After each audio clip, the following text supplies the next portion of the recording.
نبی صلی اللہ علیہ وسلم بازار گئے, آپ صلی اللہ علیہ وسلم نے ایک تاجر کو دیکھا, گندم رکھی ہوئی تھی, تو آپ صلی اللہ علیہ وسلم نے جب گندم کی بوری میں ہاتھ ڈالا تو نیچے گیلی گندم تھی اور اوپر سوکھی. آپ صلی اللہ علیہ وسلم نے ان صحابی کو تنبیہ کی سخت, اور حدیث کا مفہوم ہے آپ نے گویا یوں فرمایا کہ یہ دھوکہ ہے کسٹمر کے ساتھ. وہ اوپر کی گندم دیکھ کے سمجھے گا کہ نیچے کی بھی ایسے ہی. قرآن میں کتنی شدید وعید نازل ہوئی, وَيْلٌ لِّلْمُطَفِّفِينَ الَّذِينَ إِذَا اكْتَالُوا عَلَى النَّاسِ يَسْتَوْفُونَ وَإِذَا كَالُوهُمْ أَوْ وَزَنُوهُمْ يُخْسِرُونَ. تباہی ہے ان لوگوں کے لیے کہ جو اپنا حق لیتے ہیں تو بڑا چھان پھٹک کے اور بہت تحقیق کر کے, لیکن جب کسی کا حق دینے کی باری آتی ہے تو اس میں ڈنڈی مارتے ہیں. یہ وہ آیات تھیں جنہوں نے صحابہ کو ایماندار تاجر بنا دیا. آج چونکہ ہم یہ آیات نہ سنتے ہیں, سن لیں تو سمجھتے نہیں ہیں, سمجھ لیں تو ہمارا خیال یہ ہوتا ہے کہ یہ ہمارے لیے نازل ہوئی نہیں ہے. لہذا مسلمانوں کی اکثریت, سب نہیں, جہاں دنیا میں جا رہی ہے ان کی رپورٹیں اچھی بولے نا بھائی نہیں آ رہی. کہہ رہے ہیں نماز تو پڑھ لیتے ہیں بھائی, رمضان میں روزے بھی رکھ لیتے ہیں, معاملات میں صاف نہیں ہوتے, کیونکہ ہم یہ سمجھتے ہیں کہ نماز اللہ کا حکم ہے, اس پر گورنمنٹ کی طرف سے کوئی الاؤنس نہیں ملتا تو لہذا پڑھ لیں گے. روزہ رکھنا اللہ کا حکم ہے, حکومت کی طرف سے اس پہ پیسے نہیں ملتے لہذا روزہ رکھ لیں گے. کرپشن سے بچنا گویا اللہ کا حکم نہیں ہے, یہ تو حکومت کے قوانین ہیں, تبھی تو حکومت نے جگہ جگہ کیمرے لگائے ہوئے ہیں. لہذا جہاں کیمرے کا پتہ ہو کہ یہ فیک کیمرہ لگا ہوا ہے یا یہ بند ہے تو وہاں بڑے آرام سے کرپشن کر لی جاتی. او بھائی اتنا بڑا حکم ہے نا کرپشن سے بچنا. قوم شعیب علیہ السلام کی پوری قوم کو اللہ نے تباہ و برباد کر دیا کرپشن کی وجہ سے. پیغمبر کو بھیجا گیا اس کام کے لیے کہ کرپشن کو روکو. پورے پیغمبر آئے اپنی قوم میں, اوفوا الکیل والمیزان بالقسط, اے میری قوم ناپ تول میں کمی مت کرو. ولا تبخسوا الناس اشیاءهم ولا تعثوا فی الارض مفسدین, لوگوں کے حق میں ڈنڈی مت مارو, پورا حق ادا کرو. تو اللہ تعالیٰ نے جو ہمیں احکام دیے ہیں, جتنے بھی لاز ہیں اسلام کے, وہ ہم نے اس کو حکومت کی وجہ سے فالو نہیں کرنا, بلکہ کس لیے فالو کرنا ہے؟ اللہ کی وجہ سے. اور اللہ نے حکومت کے قوانین جو جائز قوانین ہیں ان کو بھی فالو کرنے کا حکم دیا ہے, چاہے وہ غیر مسلم ریاست ہو یا مسلم ریاست. یوسف علیہ الصلوۃ والسلام جب وزیر خزانہ بنے تو وہ مسلم ریاست تھی یا غیر مسلم؟ غیر مسلم ریاست تھی. ما کان لیأخذ اخاہ فی دین الملک, یوسف علیہ السلام کے بھائی پر چوری کا الزام لگا تو اللہ فرماتے ہیں کہ بادشاہ کے دین میں اس کی اجازت نہیں تھی کہ وہ چور کو اپنے پاس رکھ لیتے. یہاں یوسف علیہ السلام کس کے قانون کو فالو کر رہے ہیں؟ بادشاہ کے قانون. بھئی ان کے ملک میں اس کی اجازت نہیں ہے. لہذا انہی سے پوچھا کہ تم بتاؤ کہ چور کی کیا سزا ہے. انہوں نے کہا سزا یہ ہے کہ اس کو رکھ لو. بھائی تمہاری طرف سے پرمیشن ہے, جس پہ چوری کا الزام لگا ہم اس کو رکھ لیں. ہاں بھائی الزام سچا ثابت ہو جائے تو رکھ لیں. جب پیالہ نکالا تو یوسف علیہ السلام کے بھائی کے سامان سے نکلا. فرمایا تم نے خود ہی کہا تھا کہ رکھ لو, تو تمہارے کہنے سے ہم کیا کر رہے ہیں؟ نہیں آ رہی میرا خیال ہے بات. تو فالو کر رہے ہیں نا قانون, جائز قانون ہے اس کو فالو کر رہے ہیں. اور اکثر قوانین تو جائز ہی ہوتے ہیں, غلط قوانین ہاں بعض قوانین متصادم ہے, وہ ایک الگ بحث ہے. پھر تو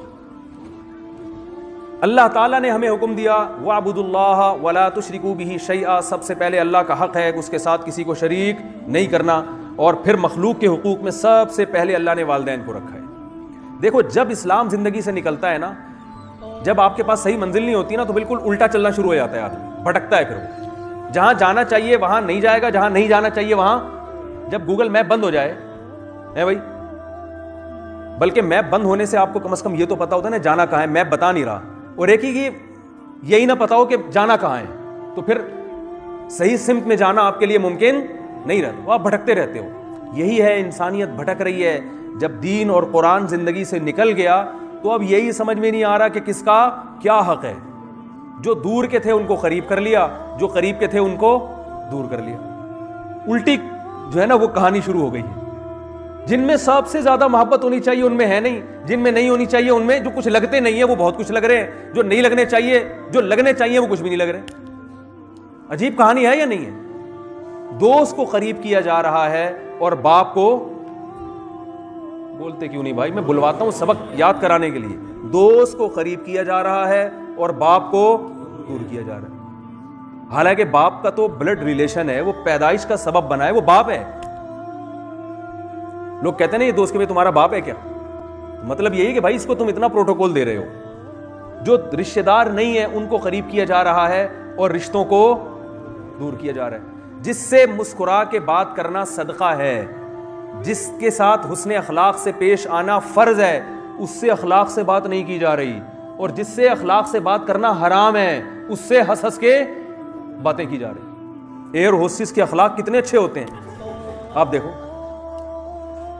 لیکن اللہ کی نظر میں یہ اخلاق قابل قبول اس وقت ہوں گے جب وہ اپنے پیرنٹس کے ساتھ بھی اسی طرح بات کرتی, سارا دن ان کی خدمت کر رہی ہو, پھر اللہ مانے گا.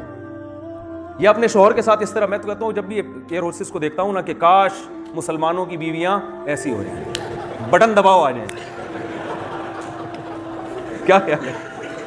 گھر میں یہ ماحول ہی نہیں ملتا. اگر گھر میں یہ ماحول مل جائے تو جہاز میں سفر کرنے کی ضرورت ہے؟ بٹن دباؤ, 10 دفعہ بلاؤ 10 دفعہ آئے گی. مسکراتی رہیں گی, پتہ نہیں مسکرانے کے پیسے ملتے ہیں کیا ہوتا ہے, پیسے ہی ملتے ہیں ظاہر ہے, ٹریننگ ہوتی ہے بھائی ایسے بات کرنی ہے. میں نے آج تک کسی ایئر ہوسٹس کو غصے میں, بہت سفر کیا ہے جہازوں میں, کبھی کسی کے کو غصے میں نہیں دیکھا میں. کیا آپ نے بٹن دبایا ہو اور وہ کیا مسئلہ, کیا مذاق بنایا بھائی تم نے, تمیز سے بیٹھا نہیں جاتا, کبھی دیکھا آپ نے؟ تو اس حسن اخلاق پر اسے ثواب نہیں مل, تنخواہ مل رہی ہے, ثواب نہیں مل رہا. ثواب جب ملے گا جب عورت اپنے شوہر کے ساتھ ایسے, جو خواتین بیان سن رہی ہیں پیشگی معذرت کے ساتھ, آپ تو یقیناً ایسے ہی بات کرتی ہوں گی, آپ نے باقاعدہ ہوائی کمپنیوں سے ٹریننگ لی ہوئی ہے.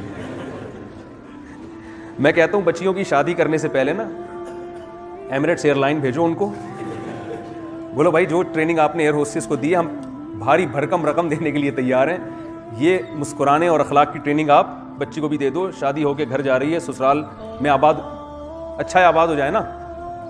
اور میاں کو بھی ٹریننگ دینی چاہیے, شوہر کو بھی. تو یہ میں نے ویسے ہی کہہ دیا, خواتین پریشان ہوں گی, بولیں ادھر کی بات کر رہے ہیں, ٹریننگ کی تو بہرحال دونوں کی ضرورت ہے نا. تو جب مذہب زندگی سے نکلتا ہے میرے بھائی, تو پھر آپ کے اخلاق کے بھی پیسے مل رہے ہوں تو بہت اچھے اخلاق ہیں, پیسے نہیں مل رہے ہوں تو اللہ کے کہنے سے اخلاق بھی اچھے نہیں ہوں.